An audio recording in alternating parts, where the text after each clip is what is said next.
بسم اللہ الرحمن الرحیم۔ مطالبہ الفرقان، سورہ الذاریات، مکی، نمبر 51، آیت نمبر 1۔ قرآن مجید کی تفسیر خود قرآن مجید سے، از علامہ غلام احمد پرویز صاحب، اخذ و تلخیص محمد اکبر دیکشت بھاردواج، نظر ثانی ڈاکٹر انعام الحق۔ بسم اللہ الرحمن الرحیم۔ اے اللہ، میری تمام تر کوششوں کا مقصد ربوبیت عامہ کے لیے تیرے صفات کو بانداز رحمانیت و رحیمیت معاشرے کے اندر ظہور میں لانا ہے۔ آیت نمبر 1 تا 4۔ والذاريات ذروا فالحاملات وقرا فالجاريات يسرا فالمقسمات امرا۔ پہلا مفہوم، وہ ہوائیں جو پھولوں کے مادہ تولید کے خفیف ذرات stamen and pistil، کو ایک پھول سے دوسرے پھول کی طرف منتقل کر کے سلسلہ تخلیق کو آگے بڑھاتی ہیں، اور وہ ہوائیں جو بادلوں کے مشکیزوں کو اپنے کندھے پر لیے لیے اڑتی ہیں تاکہ بارش سے سامان زیست پیدا ہو، اور وہ ہوائیں جو ایک خاص موسم میں ایک طرف چلتی ہیں اور دوسرے موسم میں دوسری سمت، تاکہ ان سے کشتیاں آسانی سے ادھر ادھر چلتی رہیں۔ اور صرف ہوائیں ہی نہیں بلکہ تمام کائناتی قوتیں جو خدا کے تخلیقی پروگرام کے مختلف اجزاء کو کائنات میں حسب ضرورت تقسیم کرتی ہیں، یہ سب تخلیقی نظام اس حقیقت کی زندہ شہادت ہے کہ دنیا میں ہر عمل اپنا نتیجہ پیدا کر کے رہتا ہے۔ سورہ 45 آیت 22۔ دوسرا ترجیحی مفہوم، شاہد ہیں وہ جماعتیں جو پیغام خداوندی کی نشر و اشاعت کرتی ہیں اور نظام خداوندی کے قیام کی ذمہ داری کے عظیم بوجھ کو اپنے کندھوں پر اٹھا لیتی ہیں، پھر آہستہ آہستہ آگے بڑھے چلی جاتی ہیں اور یوں اس خدائی پروگرام کو عالم انسانیت میں تقسیم کر رہی ہیں۔ الذاریات ذرون کا مفہوم، الذاریات کہتے ہیں غبار اڑانے والی ہوا، وہ ہوا جو کسی چیز کو اڑا کر پھیلا دے۔ مثلا ذرات الریح الشیء ذرون، ہوا اس چیز کو اڑا کر لے گئی۔ ذرا الحنطۃ یذروھا ذرون، اس نے گیہوں کو بھوسے سے صاف کرنے کے لیے ہوا میں اڑایا۔ فتذرت، پس گیہوں بھوسے سے الگ ہو کر صاف ہو گیا۔ ذرون، سورہ 51 آیت نمبر 1 کے معنی ہے پھیلا دینا، بکھیر دینا۔ مثلا ذرن الذری، بکھیر دینے والا، پھیلا دینے والا، یعنی نشر و اشاعت کرنے والا، یا وہ قوتیں جو کسی پیغام یا نظام کی نشر و اشاعت کا ذریعہ بنتی ہیں جس سے پیغام آزادانہ طور پر دنیا میں پھیلتا ہے۔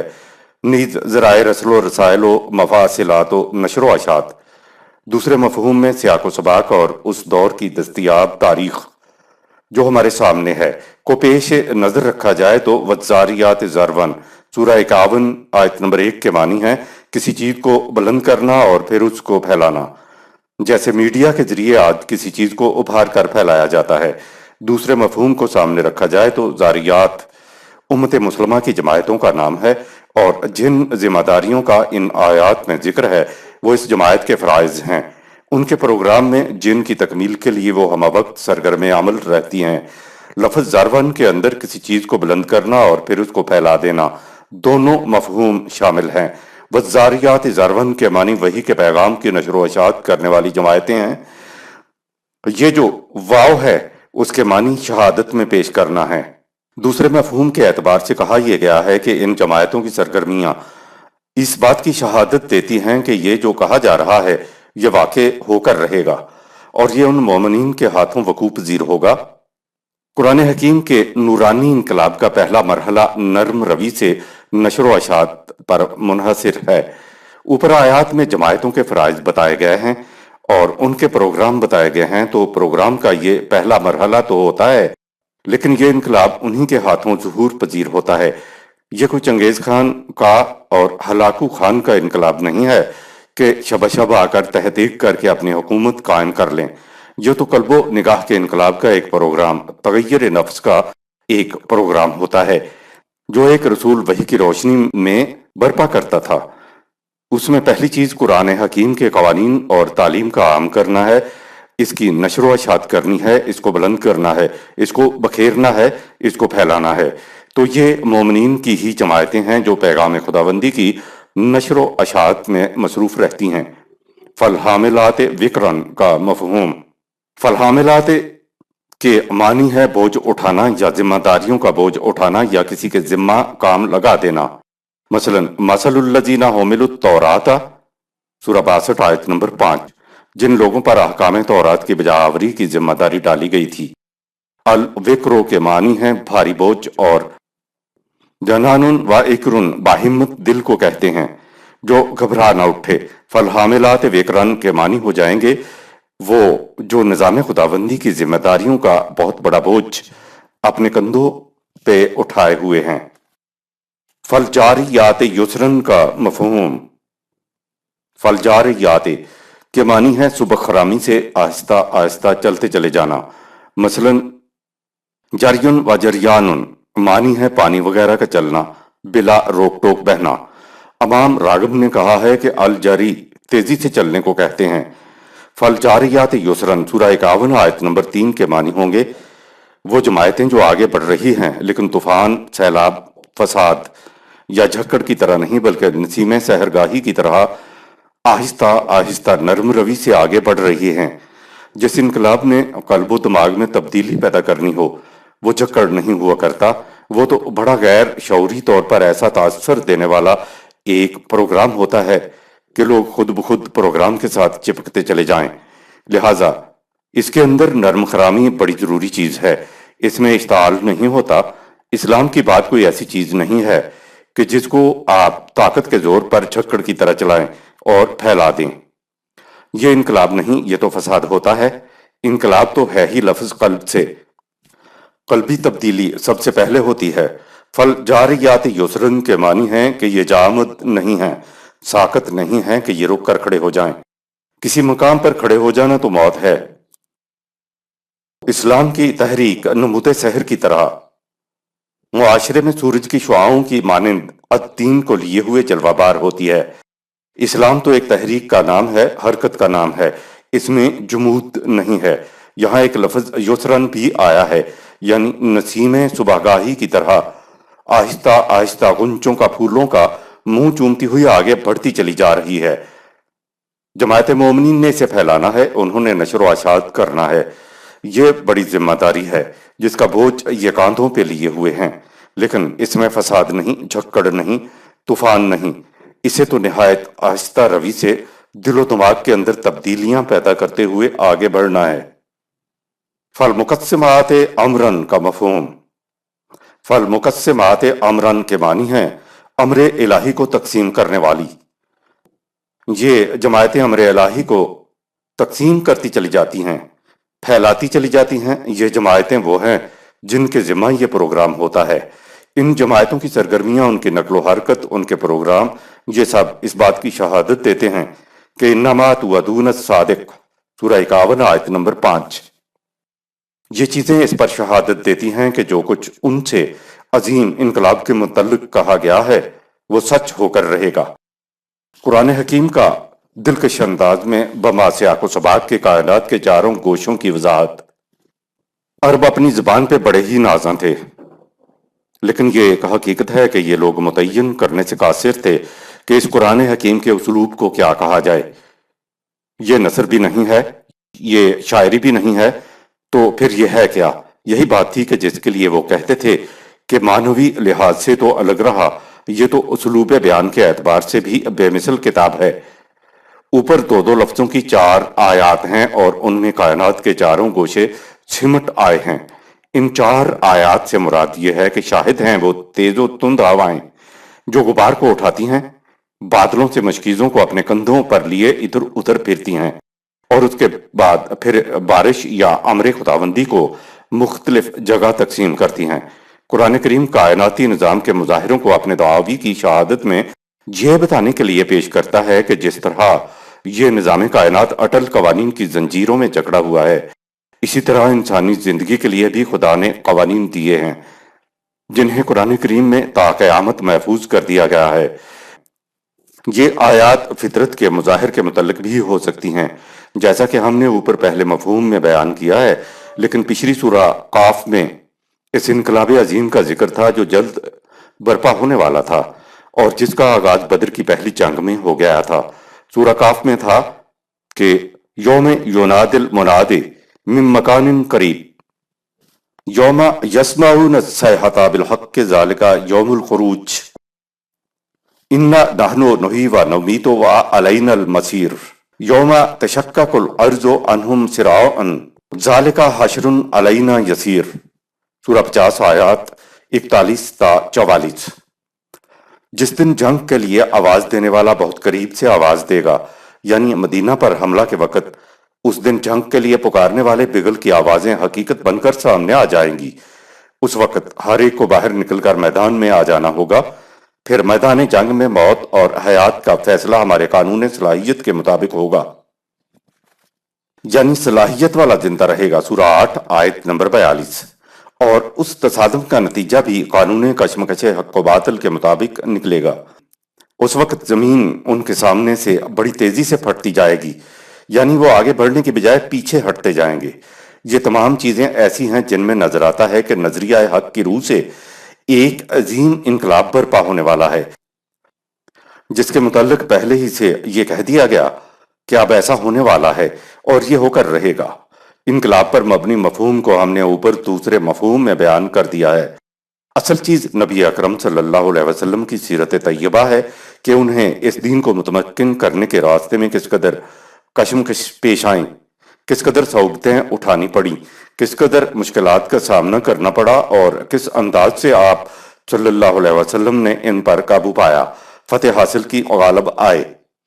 اس ساری تاریخ کے پیش نظر ہم اس قسم کی آیات کو ان کے سیاق و سباق میں لیتے ہیں تو اوپر درج دوسرا مفہوم ہمارے نزدیک قابل ترجیح ہے۔ آیت نمبر 5-6۔ انما توعدون لصادق وان الدین لواقع۔ یہ سب اس حقیقت پر شاہد ہیں کہ جو کچھ ان مخالفین سے کہا جا رہا ہے وہ بالکل سچ ہے۔ انہیں ان کے اعمال کی سزا مومنین کے ہاتھوں مل کر رہے گی۔ قرآن کا عظیم انقلاب الدین برپا ہو کر رہتا ہے بشرطے کہ علم بردار جماعت مومنین ہو۔ ہم نے اوپر بتایا ہے کہ سورہ قاف کی آخری آیات میں اس انقلاب عظیم کی طرف اشارہ تھا، اور اوپر چاروں آیات کے بعد ہے کہ انما توعدون لصادق، سورہ 51 آیت نمبر 5۔ یہ چیزیں اس پر شہادت دیتی ہیں کہ جو کچھ ان سے عظیم انقلاب کے متعلق کہا گیا ہے وہ سچ ہو کر رہے گا۔ ان سے یہی کہا جا رہا تھا کہ تمہارا غلط نظام تمہاری تباہی کا باعث ہے اور اب اس میں زیادہ وقت نہیں لگے گا۔ انقلاب کا وقت بہت قریب آ رہا ہے، اب بھی اگر تم سنبھل جاؤ تو اس تباہی سے بچ سکتے ہو۔ سابق سورہ قاف کی آخری آیات میں ان سے کہا گیا کہ اب تم یوں سمجھو جیسے آواز دینے والا بلا کر آواز دیتا ہے کہ دیکھو وہ انقلاب آ رہا ہے۔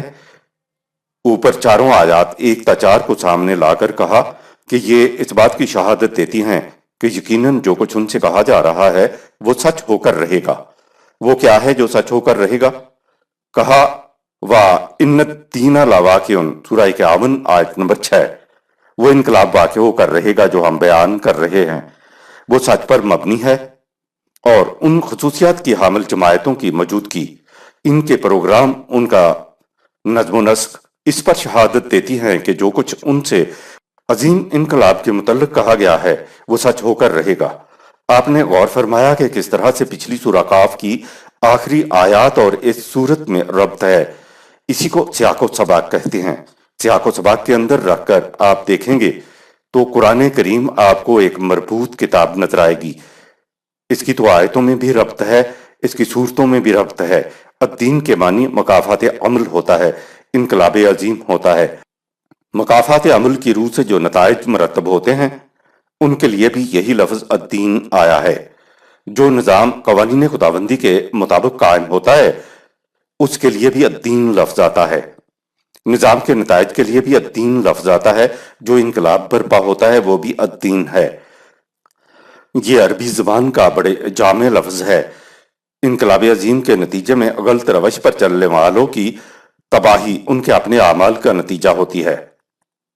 آیت نمبر 7۔ والسماء ذات الحبك اور ذرا اس فضائے سماوی پر غور کرو اور دیکھو کہ اس میں مختلف اجرام اپنے اولین ہیولہ سے ٹوٹ کر کس طرح اپنے اپنے راستوں پر نہایت محکم طور پر مصروف گردش ہیں۔ یہ سب خدا کے قانون کی زنجیر میں بندھے ہوئے ایک منزل کی طرف رواں دواں جا رہے ہیں۔ لفظ ہوبوکے کا لغوی مفہوم ذات الحبوکے، سورہ 51 آیت نمبر 7۔ ہوبوکے کہتے ہیں کوئی شے جو پہلے تو اکٹھی ہو پھر بکھر جائے اور ان میں سے ہر ٹکڑا ایک الگ منزل کی طرف رواں دواں رہے۔ اس لفظ کے اندر یہ دونوں چیزیں ہیں۔ علم الافلاک کی جدید ترین تحقیق یہی ہے کہ یہ ساری کائنات اور جتنے بھی ستارے، سیارے اور یہ کرے نظر آتے ہیں، یہ شروع میں ایک ہیولہ شکل میں اکٹھے تھے، پھر اس ہیولہ کے چھینٹے اڑے، اور یہ بڑے بڑے کرے جو آپ کو سورج، چاند، ستارے اور کہکشاں نظر آتے ہیں، یہ اس ہیولہ سے اڑ کر الگ الگ ہوئے، اور ان میں سے ہر ایک کرہ اپنے اپنے فلک یا مدار آربٹ کے اندر محو گردش ہو گیا۔ قرآن کریم کہتا ہے كل في فلك يسبحون سورہ 21 آیت نمبر 33، ہر ٹکڑا جو الگ ہوا وہ اپنے مدار میں محو گردش ہے۔ لفظ ہوبوکن کے اندر یہ دونوں چیزیں ہیں، یعنی نمبر 1 پہلے کسی چیز کا ایک ہونا، اکٹھا ہونا، نمبر 2 اور پھر اس میں سے ٹکڑوں کا اڑنا اور ہر ٹکڑے کا ایک خاص منزل کی طرف رواں دواں رہنا ہے۔ یہ سارا مفہوم ایک لفظ ہوبو کے اندر موجود ہے۔ عربی زبان کا کمال اور قرآن کریم کے الفاظ انتخاب کرنے کا انداز دیکھیے کہ جو بات 1400 سال پہلے کہی گئی، آج کی تحقیق اس لفظ کے مفہوم کی تائید کر رہی ہے کہ یہ واقعی والسماء ذات الحبوک سورہ 51 آیت نمبر 7 ہے۔ اس میں مختلف اجرام اپنے اولی ہیولہ سے ٹوٹ کر کس طرح اپنے اپنے راستوں میں نہایت محکم طور پر مصروف گردش ہیں۔ یہ سب خدا کے قانون کی زنجیروں میں بندھے ہوئے ایک منزل کی طرف رواں دواں ہیں۔ یہ جو کہا جاتا ہے کہ قرآن کے الفاظ کا ترجمہ نہیں کیا جا سکتا تو ٹھیک ہی کہا جاتا ہے۔ قرآن کے الفاظ دوسری زبانوں کی طرح محض الفاظ نہیں ہیں، بلکہ قرآن کا ایک ایک لفظ اپنی جگہ کانسیپٹ ہے، اور کانسیپٹ کا تو ترجمہ نہیں، صرف مفہوم ہی بیان کیا جا سکتا ہے۔ دوسرے مقام پہ ہے کہ اولم یر الذین کفروا ان السماوات والارض سورہ 21 آیت نمبر 30۔ کیا ان لوگوں نے جو قوانین خداوندی سے انکار کر رہے ہیں کبھی پستی کے کرے اور بلندیوں کے کروں پر غور نہیں کیا کہ ان کی کیا کیفیت تھی؟ آگے کہا کانتن رتکن ففتقناہما سورہ 21 آیت نمبر 30۔ وہ سب کے سب اکٹھے یکجا تھے، پھر ہم نے ان کو بکھیر دیا۔ تو یہ والسماء ذات الحبوک سورہ 51 آیت نمبر 7 ہو گئے۔ گویا ایک جگہ ذات الحبوک سورہ 51 آیت نمبر 7 کہا ہے تو اسی کی دوسری جگہ رتکن ففتقناہما سورہ 21 آیت نمبر 30 کہہ کر تفصیل کر دی ہے کہ پہلے یہ ایک ہی جامد ہیولہ نیبولا تھا اور اس کے بعد ان کے چھیٹے اڑے اور وہ الگ الگ ہوئے۔ آیت نمبر 8۔ انکم لفی قول مختلف لیکن تم ہو کہ تمہارے خیالات بھی الگ الگ ہیں اور منزلیں بھی جدا جدا ہیں۔ کروں میں تو اختیار و ارادہ نہیں ہے، اس لیے ان میں باہمی تصادم یا اختلاف نہیں ہے، لیکن اے انسان تجھے اختیار و ارادہ دیا گیا ہے، اس لیے تمہاری یہ کیفیت ہے کہ آج کچھ کہتے ہو، کل کچھ کہتے ہو، یہاں کچھ کہتے ہو، وہاں کچھ کہتے ہو، اور تمہاری ہر بات میں اختلاف ہوتا ہے۔ تمہارے خیالات بھی الگ الگ ہیں اور منزلیں بھی جدا جدا ہیں۔ یہ اختلاف تمہیں عطا کردہ اختیار و ارادہ کے سبب ہے۔ اختلافات کو مٹانے کے لیے ہم نے تمہیں کائنات کی طرح اپنی طرف سے قوانین عطا کیے تاکہ تمہارے اندر سے اختلاف ختم ہو جائیں اور تمہاری زندگی کائنات کی طرح بغیر تصادم کے امن و امان کے ساتھ بسر ہو جائے۔ تو تم ہمارے قوانین کی طرف رجوع کیوں نہیں کرتے؟ آیت نمبر 9۔ يؤفك عنه من أفك جو تم میں سے صحیح راستہ چھوڑ کر غلط راستہ اختیار کرنا چاہتا ہے اسے وہ راستہ اختیار کرنے دیا جاتا ہے، نہ کسی کو زبردستی صحیح راستے پر چلایا جاتا ہے اور نہ ہی اسے زبردستی غلط راستے پر ڈالا جاتا ہے۔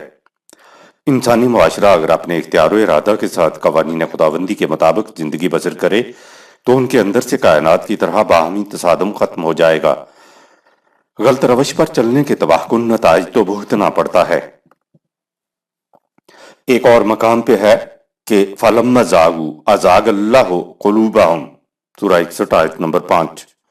جب انہوں نے اپنے لیے غلط راہ اختیار کی تو پھر غلط راہوں کے اختیار کرنے کے نتائج ان کو بھگتنے پڑے۔ آیت نمبر 10۔ قتل الخراصون یہ بھی نہیں کہ غلط راستہ اختیار کرنے والوں کے پاس کوئی محکم علمی دلیل اور سند ہوتی ہے، وہ محض اٹکلیں دوڑاتے اور قیاسات کی بنا پر فیصلے کر لیتے ہیں۔ آیت نمبر 11۔ الذين هم في غمرة ساهون ان کے فیصلے جہالت پر مبنی ہوتے ہیں، وہ اپنے آپ کو حقیقت سے بے خبر رکھتے ہیں، حالانکہ حقیقت کا علم حاصل کرنے کا ذریعہ ان کے پاس حواس خمسہ ہوتے ہیں۔ ساہون وہی ہے جسے ہم ساہون کہتے ہیں۔ عربی زبان میں حروف بھی معنی پر اثر انداز ہوتے ہیں۔ مثلا اگر ساہون فی کے ساتھ ہو تو اس کے معنی ہوتے ہیں کسی چیز کا علم نہ ہونے کی وجہ سے اسے ترک کر دینا، اور اگر ساہون ان کے ساتھ آئے تو اس کے معنی ہوتے ہیں علم ہوتے ہوئے اس کے مقصد کو جان بوجھ کر چھوڑ دینا۔ مثلا ہم ان صلاتہم ساہون سورہ 107 آیت نمبر 5، جان بوجھ کر صلات کے مقصد سے بے خبر رہتے ہیں۔ آیت نمبر 12۔ يسألون أيان يوم الدين پوچھتے ہیں کہ وہ دن کب آئے گا جب انہیں ان کے اعمال کی سزا ملے گی۔ آیت نمبر 13۔ يوم هم على النار يفتنون یہ وہ دن ہوگا جب یہ اس عذاب میں ماخوذ ہوں گے جو انہیں تباہ و برباد کر کے رکھ دے گا۔ سب سے زیادہ تباہی لانے والی نار آگ ہی ہے۔ عربی زبان میں جنگ کے لیے بھی نار لفظ استعمال ہوتا ہے، اس لیے ان تباہیوں کے اندر جو انسان بھنتا ہے اسے ہم جگر سوختہ کہتے ہیں۔ نار ان معنوں میں بھی آتا ہے۔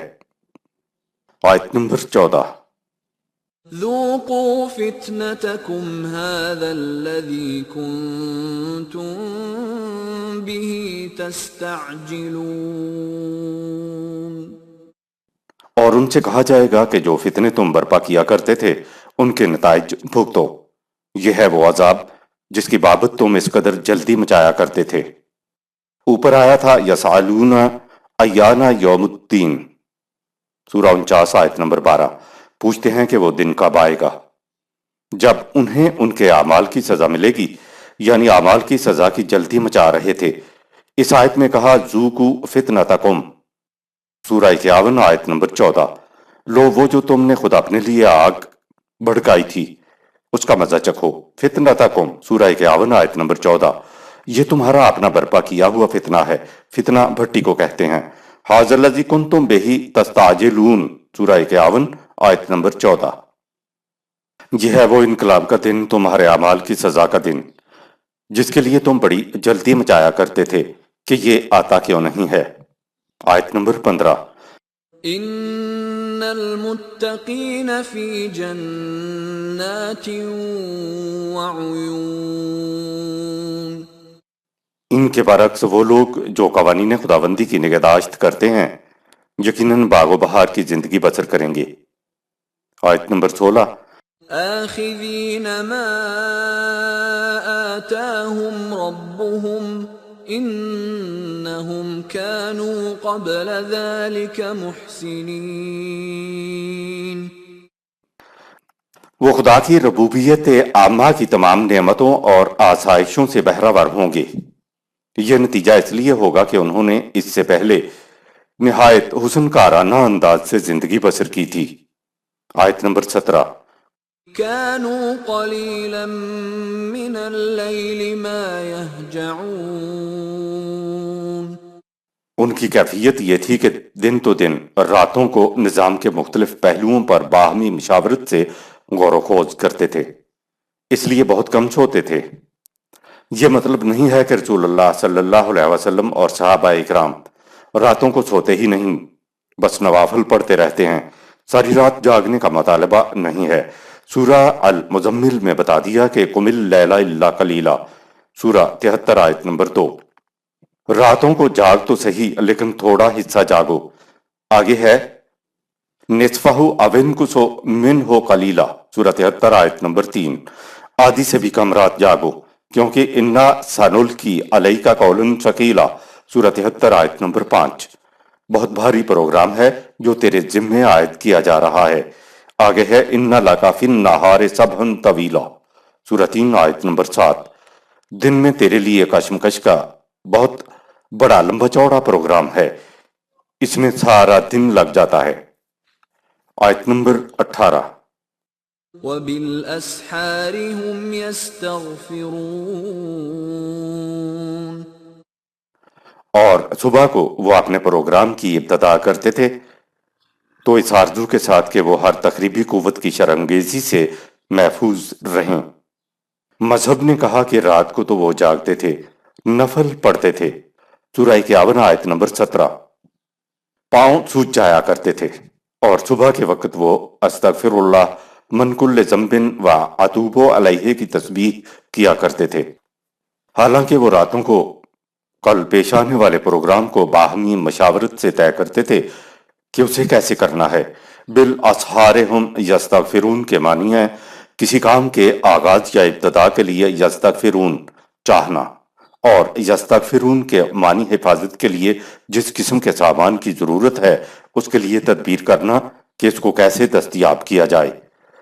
یہ ہے اسحار سحر کے معنی، یعنی جب صبح کو اپنے پروگرام کی ابتدا کرتے ہیں تو اس آرزو کے ساتھ کرتے ہیں کہ وہ ہر تقریبی قوت کی شرانگیزی سے محفوظ رہیں، اور محفوظ تب ہی رہا جا سکتا ہے جب حفاظت کا سامان پہلے سے کر لیا گیا ہو۔ آیت نمبر 19۔ وفي أموالهم حق للسائل والمحروم. اور ان کے اپنی محنت کی کمائی میں ہر اس شخص کا حق ہوتا تھا جس کے پاس اس کی ضرورت سے کم ہو یا جو بالکل کما سکنے کے قابل نہ ہو۔ عبوری دور کے احکام پر عمل کے ساتھ ساتھ نظام خداوندی کی تشکیل قرآن کریم کا منشا ہے۔ قرآن حکیم کے بہت سے احکام عبوری دور کے لیے ہوتے ہیں، یعنی جہاں سے نظام شروع کر کے آہستہ آہستہ تکمیل تک پہنچتا ہے۔ جب نظام اپنی انتہائی تکمیلی شکل میں قائم ہو جائے گا تو عبوری دور کے احکام رائج العمل نہیں رہیں گے۔ مثلا نظام کی تکمیل کے بعد وراثت کے قوانین، صداقت کا حکم، بھوکے کی روٹی کا بندوبست کرنے کا حکم وغیرہ وغیرہ معطل ہو جائیں گے، کیونکہ ذرائع پیداوار نظام کی تحویل میں ہوں گے اور نظام افراد معاشرہ کے سامان زیست کا خود بندوبست کرے گا۔ جب ذرائع پیداوار نظام کی تحویل میں ہوں گے تو وراثت کے قوانین، صدقات و خیرات وغیرہ کے قوانین معطل ہو جائیں گے۔ ہاں البتہ نظام کے زوال پذیر ہونے کے بعد پھر سے صدقات و خیرات اور بھوکوں کی روٹی کا بندوبست کرنا اور لوگوں کی خیر خواہی چاہنے کا قرآنی حکم رہ جائے گا۔ جیسے پانی کے نہ ملنے کی صورت میں تیمم کے حکم پر عمل کیا جائے گا اور پانی ملنے کی صورت میں وضو کا حکم لوٹ آئے گا۔ ہمارے علماء کرام نے عبوری قوانین کو مستقل سمجھ کر اسی کو اسلام سمجھ لیا ہے۔ یہ نظام کی تشکیل کی طرف نہیں آنے دیتے تاکہ قرآن کے حکم وَيَسْأَلُونَكَ مَاذَا يُنْفِقُونَ قُلِ الْعَفْوَ سورہ 2 آیت نمبر 219 پر بھی عمل ہو سکے۔ جب تمام ذرائع پیداوار نظام کی تحویل میں ہوں گے تو کوئی معاشرے میں اونچا اور نیچا نہیں رہے گا، کسی کو بھیک، خیر و خیرات و صدقہ دینے کی ضرورت نہیں رہے گی اور نہ کوئی لینے والا ہوگا۔ جب جائیداد ہی پاس نہیں ہوگی تو وراثت کے قوانین کیوں کر نافذ العمل رہیں گے۔ 1000 سال سے اوپر ہو گیا کہ ہمارے ہاں عبوری دور سے نظام کے تکمیلی دور کی طرف جانے کی بجائے عبوری دور کے قوانین سے گزارا کیا جا رہا ہے۔ اسلام دین ہے، یعنی نظام ہے، سسٹم ہے۔ جب نظام ہی تشکیل نہیں دیا جائے گا تو پھر دین اسلام کے ثمرات ہمیں کیوں کر ملیں گے؟ ہزار تو کیا کئی ہزار سال اور بھی امت عبوری طور کے احکام پر چلتی رہے تو بھی اس کو دین اسلام کے وہ ثمرات جو قرآن میں دنیا و آخرت کی زندگی کے لیے درج ہیں نہیں ملیں گے، اور نہ ہی نظام تشکیل کیے بغیر اسلام کا احیاء ہو سکتا ہے۔ کہا جاتا ہے کہ قرآن میں درج ہر حکم ہر وقت زندہ رہتا ہے۔ اگر یہ بات شعوری طور پر کہی جا رہی ہے تو ذرا پانی کی موجودگی میں قرآن کے حکم مسح پر عمل کر کے دکھائیے۔ اس آیت میں رسول اللہ صلی اللہ علیہ وسلم اور صحابہ کرام کی رہبانیت کی یہ کہہ کر تردید کر دی کہ وہ کمائی کرتے تھے، محنت کرتے تھے، کماتے تھے، کما کر ضرورت مندوں اور محروموں کی ضرورت بطور حق پوری کرتے تھے۔ قرآن کریم کا اعجاز دیکھیے کہ عبوری دور میں بھی وہ ان چیزوں کے متعلق تو تلقین کرتا ہے کہ ضرورت مندوں کے کھانے کا، روٹی کا انتظام کرو، لیکن اس میں ساتھ کے ساتھ صلاح بھی کرتا چلا جاتا ہے۔ خیرات ایک ایسی چیز ہے کہ جس سے دینے والے کے دل میں ایک تکبر پیدا ہوتا ہے اور لینے والے میں احساس کمتری پیدا ہوتا ہے۔ یہ دونوں ہی چیزیں انسان کو تباہ کرنے والی ہیں۔ اسی لیے ایک حدیث میں ہے، اور ہم سمجھتے ہیں کہ یہ صحیح ہو سکتی ہے، کہ حضور صلی اللہ علیہ وسلم نے فرمایا کہ خیرات سے دل مردہ ہو جاتا ہے۔ قرآن کریم نے عبوری دور میں انفرادی مدد کرنے کا نظام تو قائم رکھا، لیکن دینے والوں سے کہا کہ دیتے ہوئے یہ کہو کہ لا نرید منکم جزاء ولا شکورا، سورہ 76 آیت نمبر 9۔ اس کے معاوضے میں ہم تم سے کچھ بدلہ تو ایک طرف رہا، ہم تو شکریہ کے بھی مطمئن نہیں ہیں۔ دیکھیے قرآن دینے والے کے اندر کتنا بڑا ذہنی تغیر پیدا کرتا ہے۔ قرآن نے احساس برتری کے جذبے ہی کو ختم کر دیا۔ لینے والوں سے کہا کہ تم بھیک منگوں کی طرح خیرات کے طور پر نہیں لیتے، بلکہ فی اموالہم حق للسائل، سورہ 51 آیت نمبر 19۔ ان کی زائد دولت کے اندر تمہارا حق ہے، تم ان سے بطور حق لیتے ہو۔ عبوری دور میں احساس برتری اور کمتری کا مسئلہ کا بھی قرآن نے تدارک کر دیا۔ یہ ہے جس کو اصلاح کہتے ہیں۔ قرآن نے دوسری جگہ حق معلوم، سورہ 70 آیت نمبر 24 کہا ہے۔ ضرورت مندوں کا حق کوئی چوری چھپے والی بات نہیں ہے۔ اس کا علم ہر ایک کو ہونا چاہیے کہ جو کچھ یہ لے رہے ہیں ان کا حق ہے، خیرات نہیں لے رہے ہیں۔ اور اس آیت میں حق للسائل والمحروم، سورہ 51 آیت نمبر 19 آیا ہے۔ یوں قرآن نظام خداوندی کو تکمیل کی طرف چلتا چلا گیا۔ قرآن کا منشا یہ نہیں ہے کہ قیامت تک بھکاریوں کا ایک طبقہ موجود رہے تاکہ لوگ ان کو خیر خیرات دے کر جنت میں اپنے لیے مکان بنا سکیں۔ یہ بات نہیں ہے۔ دنیا و آخرت میں جنتی معاشرے کی دستیابی کے لیے امت کو نظام خداوندی کی تشکیل کی طرف آنا ہوگا تاکہ معاشرے میں کوئی بھیک مانگنے والا نہ ہو۔ آیت نمبر 20۔ وَفِي الْأَرْضِ آيَاتٌ لِّلْمُوقِنِينَ۔ یقین کرنے والے لوگ جب زمین پر غور کرتے ہیں تو اس نتیجے پر پہنچتے ہیں کہ یہ وہ ذریعہ رزق ہے جو خالق کائنات کی طرف سے بلا مزد و معاوضہ ملا ہے، اور اس سے غرض یہ ہے کہ تمام نوع انسان کی نشو و نما ہوتی رہے۔ حیوانات بشمول انسان کے رزق کا ذریعہ زمین ہے جس سے سامان زیست حاصل کیا جاتا ہے۔ زمین کو خدا نے للناس بنایا ہے، یعنی تمام انسانوں کی رہائش و خوراک کے لیے۔ لہٰذا نظام خداوندی میں یہ کسی کی ذاتی ملکیت نہیں ہو سکتی، کیونکہ زمین کسی کارخانے میں تیار ہو کر باہر نہیں آئی ہے، خدا کی دی ہوئی ہے، اور خالق کائنات نے تمام مخلوق کے لیے اسے پیدا کیا ہے۔ قرآن نے انسانی معاوضہ کا اصول یہ بتایا کہ لیسا للانسان الا ما سعی، سورہ 53 آیت نمبر 39۔ انسان بقدر اپنی محنت کے معاوضہ لینے کا حقدار ہے۔ جو خود زمین پہ محنت نہیں کرتا اس کا زمین کی پیداوار میں کوئی حق نہیں ہے۔ یہ عبوری دور کے احکام ہیں جب ہنوز زمین ذاتی ملکیت میں تھی، لیکن زمین پر بغیر محنت کیے اس کی پیداوار میں سے کسی کا کوئی حق نہیں۔ آیت نمبر 21۔ وَفِي أَنفُسِكُمْ أَفَلَا تُبْصِرُونَ۔ پھر جب وہ خود اپنے جسم کی مشینری پر غور کرتے ہیں تو انہیں نظر آ جاتا ہے کہ جس طرح انسان جو کچھ کھاتا ہے اس میں سے اس کے ہر حصہ جسم کو ضرورت کے مطابق از خود مل جاتا ہے، اسی طرح انسانی برادری میں بھی رزق کی تقسیم کا انتظام ایسا ہونا چاہیے جس سے ہر فرد کو اس کی ضرورت کے مطابق سامان زیست ملتا جائے۔ انسانی جسم کی مشینری نظام ربوبیت کی بڑی ٹھوس مثال ہے۔ جو کچھ بھی ہم کھاتے ہیں وہ معدے میں چلا جاتا ہے، کبھی یہ نہیں ہوتا کہ ہاتھ کہیں کہ رزق تو ہم نے کمایا ہے، پھر ہم منہ کو کیوں دیں، اور اسی طرح منہ کہتے کہ غذا کو چبا چبا کر باریک تو میں نے کیا ہے تو پھر پیٹ کو کیوں دوں، یا پیٹ نے کبھی ایسا نہیں کہا کہ اس کو ہضم تو میں نے کیا ہے پھر غذا کو دوسروں کو کیوں دوں۔ اگر پیٹ غذا کو سنبھال کر بیٹھ جائے تو آگے نظام کے حوالے نہ کرے تو افارا ہو جاتا ہے اور پھر ڈاکٹر کے پاس جانا پڑتا ہے۔ جو کچھ ہم کھا رہے ہوتے ہیں ہماری زندگی کا دار و مدار اس پہ ہوتا ہے۔ انسانی جسم کا نظام یہ ہے کہ سب اعضاء کمائیں انسانی جسم کے نظام کے لیے، اور جب تقسیم کا وقت آئے تو جسم کے نظام کے ذریعے جسم کے ہر جزو کو اس کی ضرورت کے مطابق حصہ بغیر مانگے ملتا چلا جائے۔ اگر تقسیم کے وقت کسی عضو کو زیادہ مل جائے یا کم مل جائے، دونوں صورتوں میں عضو کا نقصان ہے، لیکن انسانی جسم تقسیم میں غلطی کبھی نہیں کرتا۔ جسم کا کوئی عضو براہ راست غذا میں سے کچھ بھی اپنے پاس نہیں رکھتا۔ جسم کا نظام تقسیم ہر ایک کو ضرورت کے مطابق تقسیم کرتا ہے۔ نظام تقسیم جس عضو میں سے گزرتا ہے وہ اپنا فریضہ تقسیم ادا کرتا چلا جاتا ہے اور آگے بڑھتا چلا جاتا ہے۔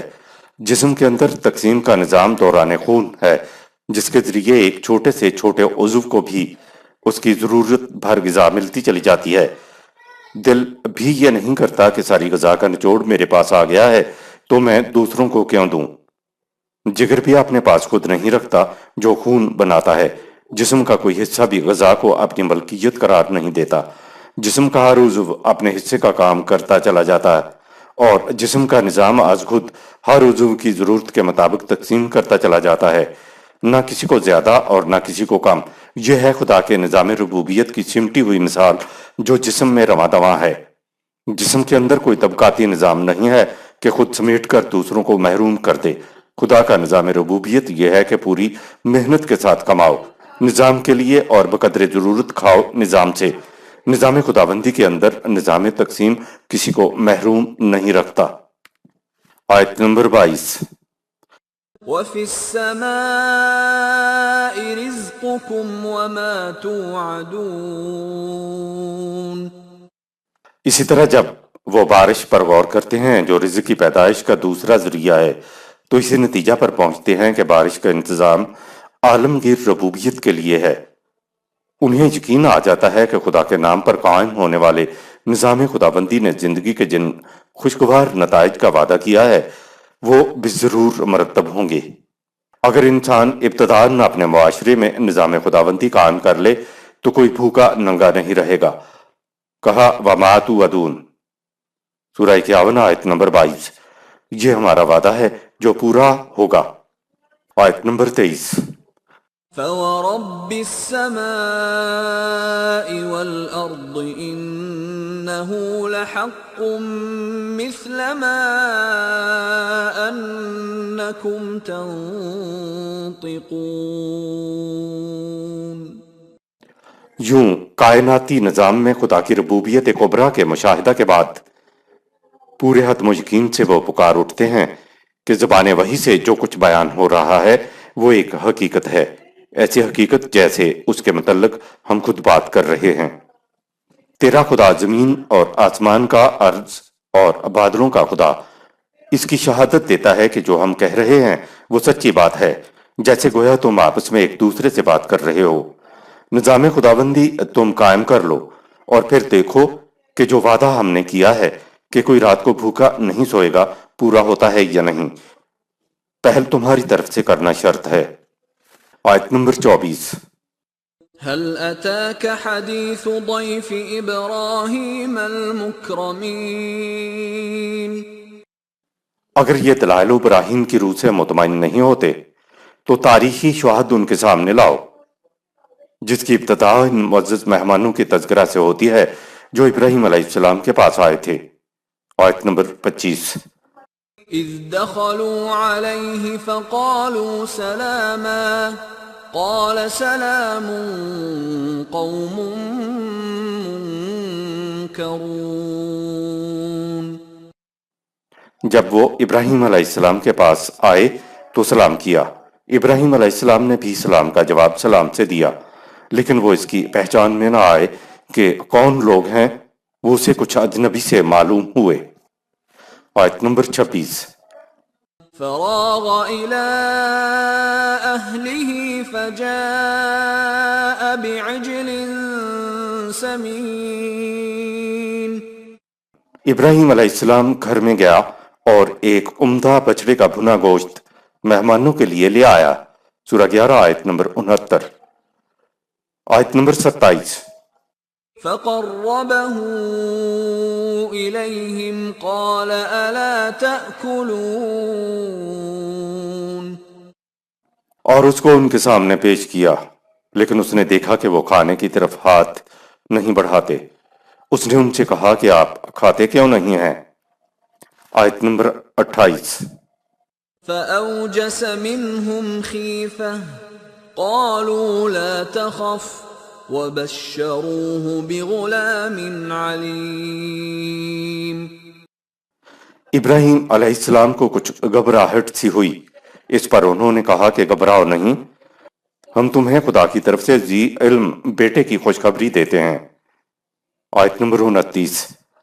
فأقبلت امرأته في صرة فصكت وجهها وقالت عجوز عقيم۔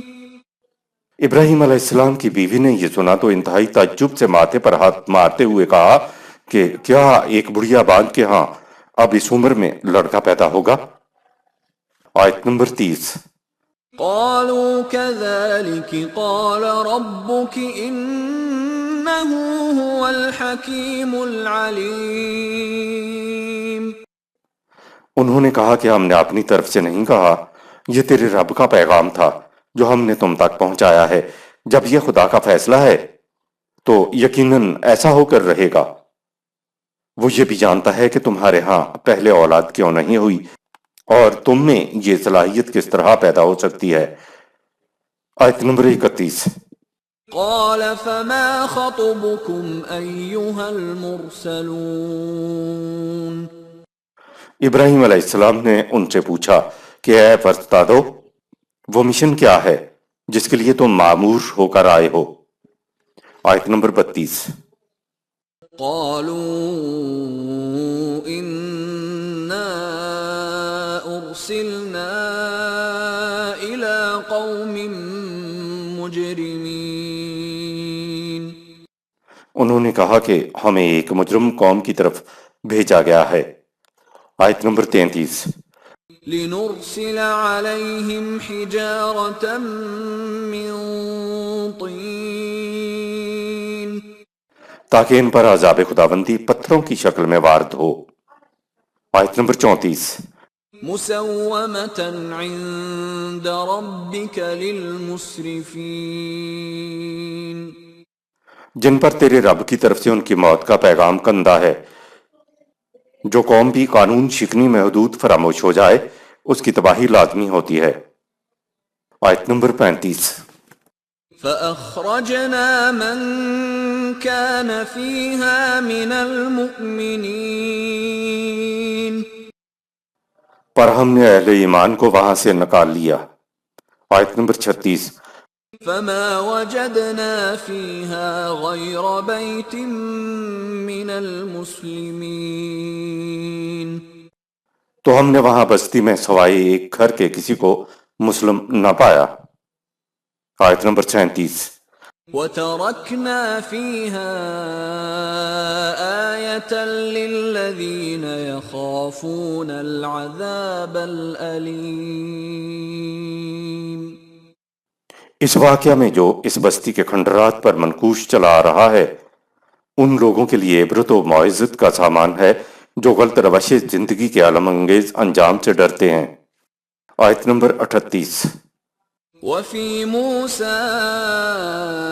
إذ أرسلناه إلى فرعون بسلطان مبين اسی طرح موسیٰ علیہ السلام کے قصہ میں بھی ارباب بصیرت کے لیے حقیقت بینی کی نشانیاں ہیں، جب ہم نے اسے فرعون کی طرف واضح دلائل و قوانین کی اتھارٹی کے ساتھ بھیجا۔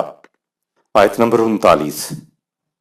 فتولى بركنه وقال ساحر أو مجنون فرعون نے اپنی قوت کے ذیل میں ان قوانین سے روگردانی کی اور موسیٰ علیہ السلام کے متعلق کہا کہ وہ یا تو بڑا چالاک اور جھوٹا ہے اور یا پاگل ہو گیا ہے۔ آیت نمبر 40۔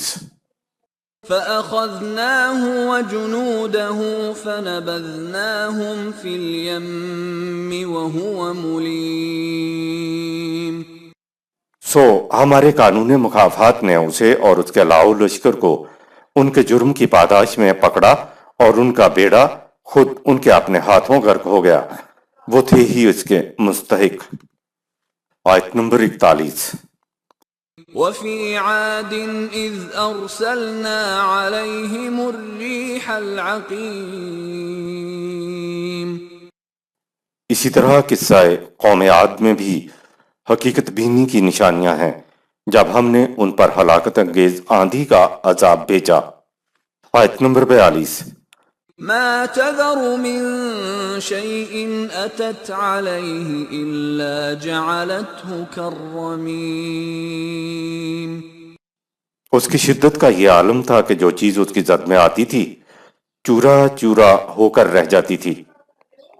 آیت نمبر 43۔ وفي ثمود إذ قيل لهم تمتعوا حتى حين اور قوم سمود کے واقعہ میں بھی حقیقت بینی کی نشانیاں ہیں، ہم نے انہیں مہلت دی اور کہا کہ اس مدت میں وہ سامان زیست سے اچھی طرح فائدہ اٹھا لیں۔ آیت نمبر 44۔ فعتوا عن امر ربهم فاخذتهم الصاعقة وهم ينظرون لیکن انہوں نے مہلت کے اس وقفے سے فائدہ نہ اٹھایا اور قوانین خداوندی سے سرکشی اختیار کر لی تو ان کو پکڑ لیا کڑک نے اور وہ دیکھتے کہ دیکھتے رہ گئے، یعنی کچھ نہ کر سکے۔ آیت نمبر 45۔ فما استطاعوا من قيام وما كانوا منتصرين سو ان میں اتنی سخت بھی نہ رہی کہ گرنے کے بعد ایک بار پھر اٹھ کھڑے ہوتے، بھلا خدا کے قانون مکافات کے خلاف مدد کون کر سکتا ہے؟ آیت نمبر 46۔ وقوم نوح من قبل انہم كانوا قوما فاسقین اور ان سب سے پہلے قوم نوح علیہ السلام کو ہم نے پکڑا، وہ تھی ہی ایک غلط روش قوم۔ آیت نمبر 47۔ والسماء بنيناها بأيد وإنا لموسعون اور ہم نے اس سماوی کائنات کو جو فضا کی بلندیوں میں پھیلی ہوئی ہے اپنی قوت و اقتدار سے بنایا ہے، ہماری قوت و اقتدار کی وجہ سے یہ کائنات انسانوں کے اعمال کی نتیجہ خیزی میں کوئی غلطی نہیں کرتی۔ آیت نمبر 48۔ والأرض فرشناها فنعم الماهدون اور گول زمین کو ہم نے بچھا دیا کہ وہ مخلوق کے لیے وجہ آسائش بنے، اور دیکھو ہم کیسی لطیف و نفیس آسائشیں پیدا کرنے والے ہیں۔ فرشناہا چپٹی چیز یا پھیلی ہوئی چیز کے لیے یہ لفظ آتا ہے۔ آپ جانتے ہیں ہم ساری عمر اس زمین پر چلتے رہتے ہیں لیکن یہ کبھی احساس ہی نہیں ہوتا کہ یہ گول ہے۔ ماہدون مہد بچے کے پنگھوڑے گہوارے کو کہتے ہیں، پنگھوڑے میں حرکت ہوتی ہے، جھولا جھلایا جاتا ہے، اس حرکت کے نتیجہ میں بچہ سو جاتا ہے، اس کو آرام ملتا ہے، ورنہ حرکت تو تکلیف دہ ہوتی ہے۔ زمین کے لیے مہد لفظ آیا ہے کہ اس میں ایسی حرکت ہوتی ہے جس سے سکون اور آرام ملتا۔ زوجین یہ لفظ نر اور مادہ کی بات نہیں ہے۔ اب تو سائنس کی تحقیق چھوٹی سے چھوٹی چیزوں میں بھی زوجین کو پاتے ہیں۔ زوج کے معنی ہے ایسی دو چیزیں کہ ان میں سے اگر ایک نہ ہو تو دوسری ناکارہ رہ جائے، دونوں مل کر ایک مقصد کو پورا کریں اور ایک دوسرے کی تکمیل کا ذریعہ بنیں، ایک دوسرے کی نشو و نما کا ذریعہ بنیں۔ یہ ہے جسے عربی زبان میں زوج کہا جاتا ہے۔ آیت نمبر 49۔ وَمِن كُلِّ شَيْءٍ خَلَقْنَا زَوْجَيْنِ لَعَلَّكُمْ تَذَكَّرُونَ۔ اور ہم نے ہر شے کے ساتھ دوسری شے اس طرح پیدا کی ہے کہ وہ دونوں مل کر ایک دوسرے کی تکمیل کا باعث بنتی ہیں، تاکہ تم اس کے پیچھے پیچھے حقائق کو اپنی نگاہوں کے سامنے رکھو۔ آیت نمبر 50۔ فَفِرُّوا إِلَى اللَّهِ إِنِّي لَكُم مِّنْهُ نَذِيرٌ مُّبِينٌ۔ ہم نے ان امور کا بیان اس لیے کیا ہے تاکہ تم تمام غلط راستوں کو چھوڑ کر اللہ کے راستے کی طرف تیزی سے چل نکلو۔ میں تو تمہارے اپنے مفاد میں تمہیں زندگی میں پیش آنے والے خطرات سے متعلق کھول کھول کر آگاہ کرنے والا ہوں۔ آیت نمبر 51۔ وَلَا تَجْعَلُوا مَعَ اللَّهِ إِلَٰهًا آخَرَ إِنِّي لَكُم مِّنْهُ نَذِيرٌ مُّبِينٌ۔ اور تم کسی اور قوت کو خدا کا ہمسر نہ بناؤ۔ اے لوگو، میرا فریضہ زندگی یہ ہے کہ میں تمہیں غلط روش زندگی کے تباہ کن نتائج سے آگاہ کرتا رہوں۔ آیت نمبر 52۔ كَذَلِكَ مَا أَتَى الَّذِينَ مِن قَبْلِهِم مِّن رَّسُولٍ إِلَّا قَالُوا سَاحِرٌ أَوْ مَجْنُونٌ۔ اے رسول، ان سے پہلے بھی جن اقوام کی طرف رسول بھیجے گئے انہوں نے یہی کہا تھا کہ وہ جھوٹے مکار ہیں یا دیوانے ہیں۔ آیت نمبر 53۔ أَتَوَاصَوْا بِهِ بَلْ هُمْ قَوْمٌ طَاغُونَ۔ اقوام سابقہ کی باتوں سے بظاہر ایسا لگتا ہے جیسے ہر جانے والی غلط روش قوم آنے والی قوم کو وصیت کر جاتی ہے کہ تم رسولوں کی دعوت کا جواب ان باتوں سے دینا۔ ذہنیت ایک جیسی ہونے کی وجہ سے ذہنیت کا مظاہرہ بھی ملتی جلتی صورتوں میں ہوتا رہتا ہے۔ حقیقت یہ ہے کہ ان لوگوں کی مفاد پرستیاں انہیں قانون خداوندی سے سرکشی اختیار کرنے پر آمادہ کرتی رہتی ہے۔ آیت نمبر 54۔ فَتَوَلَّ عَنْهُمْ فَمَا أَنْتَ بِمَلُومٍ۔ لہٰذا تم ان کی اس قسم کی باتوں سے دل گرفتہ نہ ہو، اور اب ان سے الگ ہٹ کر اپنے پروگرام کی تکمیل میں منہمک رہو۔ ان سے الگ ہٹنے سے تم پر فریضہ تبلیغ ادا نہ کرنے کا کوئی الزام نہیں آئے گا۔ آیت نمبر 55۔ وَذَكِّرْ فَإِنَّ الذِّكْرَىٰ تَنفَعُ الْمُؤْمِنِينَ۔ اور ان قوانین کو جماعت مومنین کے سامنے پہم اور مسلسل لائے چلا جا، اس سے ان کے عزم و کردار میں پختگی پیدا ہو جائے گی اور یوں یہ طریقہ کار ان کے لیے بڑا نفع بخش ثابت ہوگا۔ آیت نمبر 56۔ وَمَا خَلَقْتُ الْجِنَّ وَالْإِنسَ إِلَّا لِيَعْبُدُونَ۔ اور اس حقیقت کو یاد رکھو کہ مہذب لوگوں کو اور غیر مہذب لوگوں کو ہم نے صرف اپنے قوانین کی اطاعت کے لیے پیدا کیا ہے۔ آیت نمبر 57۔ مَا أُرِيدُ مِنْهُم مِّن رِّزْقٍ وَمَا أُرِيدُ أَن يُطْعِمُونَ۔ قوانین خداوندی کے اطاعت میں خود انسانوں کا اپنا فائدہ ہے۔ خدا بندوں سے نہ اسباب زیست چاہتا ہے اور نہ سامان خورد و نوش۔ آیت نمبر 58۔ إِنَّ ان اللہ هو الرزاق ذو القوة المتین. وہ بندوں سے کیا چاہے گا؟ وہ تو خود ساری مخلوق کے لیے سامان رزق مہیا کرتا ہے اور بڑی محکم قوتوں کا مالک ہے.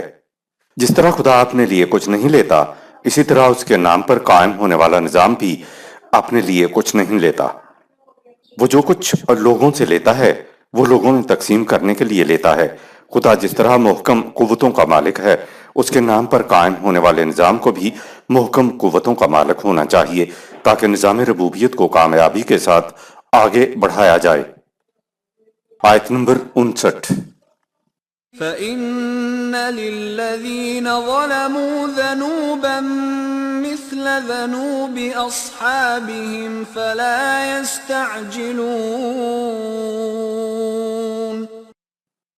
اگر یہ لوگ اپنی تخلیق کے مقصد کو پورا نہیں کرتے، اس سے سرکشی برتتے ہیں، تو ان کا انجام بھی انہی لوگوں جیسا ہوگا جنہوں نے ان سے پہلے اس قسم کی روش اختیار کی تھی.